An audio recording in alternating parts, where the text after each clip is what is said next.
jsem to išlo dobře, ale nefungoval mi teda ten zkrášlený hlas. A já asi nechám ty preclíky. To budou se mi křečet. I když ten županek taky je hezký, ale pyžánko dám asi jiný a nechám ty preclíky, protože preclíky jsou dobrý. Já nechám ten puší hrneček. Jo.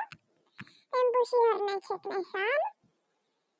Dále nechám. No, tak ten glamour župánek, i když bych chtěla nějaký jiný pyžámko. Ale necháme tohle.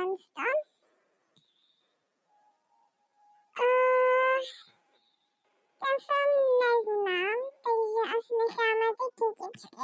A teďka si musíme modlit, aby nám padl dobrý. Jo? K-pop? Dobrý, tak to nám padlo dobře. Jo, možná bych ještě chtěla něco jiného než ty kytičky. No ten obličej, ale tak docela dobrý.